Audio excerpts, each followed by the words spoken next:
Why did Obi-Wan Kenobi always lose to Count Dooku? Obi-Wan vs. Count Dooku is like me versus a toddler. We both know I'm gonna deck that thing. Yet, when looking at Obi-Wan versus other Sith Lords such as Darth Vader and Daddy Maul, both were incredibly powerful Sith yet failed to beat Obi-Wan. Instead, they would get the Kenobi special as he would cut one of them in half and sever the limbs of another. Yet for some reason, whenever Obi-Wan faces off against Count Dooku, he just can't seem to win.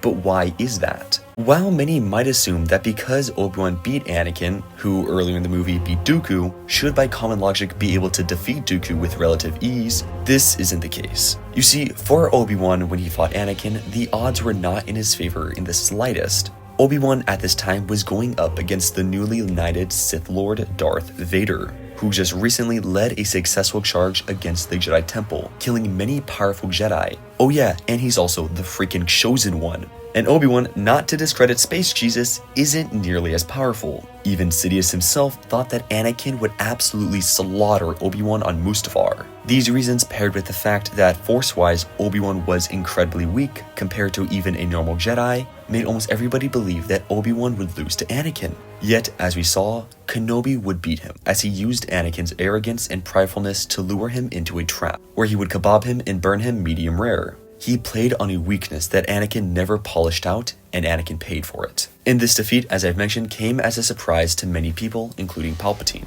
But what wasn't a surprise to many was when Anakin finally managed to defeat Dooku. As you see, before Anakin's fall to the dark side at the very start of the Clone Wars, Anakin didn't even stand a chance against Dooku, proven by their very first duel when Anakin lost his arm in much of his aura. Yet, as the years passed and the Clone Wars dragged on, we see something really interesting. Anakin slowly catches up with Dooku, never beating him mind you, but each time getting closer and closer, namely on their fights on Naboo and Obadiah. On Naboo, Anakin got so close to defeating Dooku that he was on the ground defending himself, and Dooku only managed to flee thanks to his use of the dark side. And eventually this rivalry would reach its climax during the Battle of Coruscant on the Invisible Hand, where Anakin lobs off Dooku's hands and head. However, as stated by Dooku in the novelization of Revenge of the Sith, at this point of his life, he had felt every day in his age for years. As for him and for many other Sith Lords, the dark side takes just as much as it gives, as we have seen many Sith Lords suffer from the effects of the dark side, such as aging much more faster and worse when relying and depending so heavily on the dark side. Meaning that while it might have given Dooku a temporary boost in his abilities,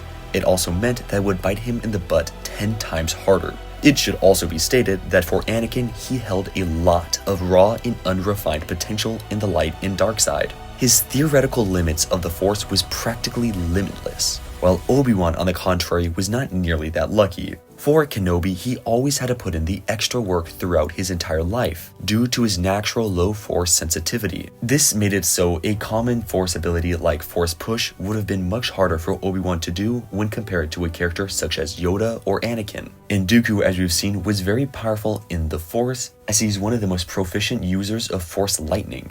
Another point is their lightsaber styles. Obi-Wan was trained by Qui-Gon Jinn, who in return was trained by Dooku, who was then trained by the freaking goat himself, Crackhead Yoda. And for Obi-Wan, he focused much of his earlier days on Form 4 Ataru, similar to Qui-Gon Jinn. But later on in his years, he would switch over to Form 3 Sorisu, which was the most defensive of all of his styles, as it was not used for offense. While Dooku, on the other hand, perfected the Form 2 of Makashi. It was the most elegant of all the lightsaber styles, adapt in fighting, and Dooku perfected this, going far past what was even considered to be possible with Form 2.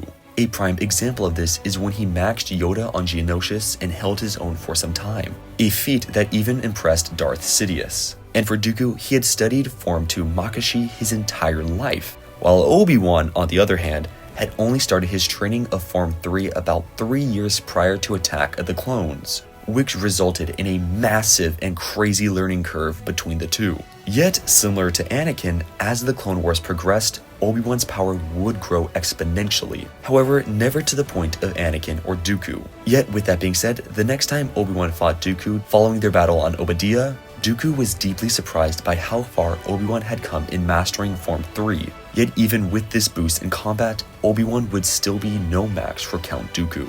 Another key point that must be mentioned is the fact that Obi-Wan deeply feared Dooku, far more than he feared anyone else. It's very similar to how I fear the IRS. It haunted Obi-Wan. Dooku also mastered a force ability known as Dunmok, which messed with Obi-Wan's mind severely. And Dunmok, for those of you who don't know, was basically just taunting your opponent to break them down mentally, making them second-guess themselves and making them weaker. And in Kenobi's mind, Dooku was the personal student of Meth Head Yoda, one of the strongest and greatest Jedi to ever exist. It was Dooku's reputation, his power, his feat, and his legacy that all bore down on Obi-Wan, and this ensured that he could never beat him, which is different than how it was for Maul or Anakin. For Anakin, Obi-Wan had studied with Anakin his entire life, and for Maul, in his later years, he was just half the man he used to be. It's almost as if Obi-Wan was the underdog trying to fight back against an unstoppable force, kinda like how the rebels fought against the Empire. But have you ever wondered as to what the Empire did with captured rebels? Well, if you had that question, make sure to click on screen now. But anyway, that is why Obi-Wan could never beat Count Dooku. I really hope you enjoyed today's video. If you did, it would mean a lot to me if you could like and subscribe, as it would help the channel out a ton. And with that, my fellow Star Wars nerds, may the Force be with you.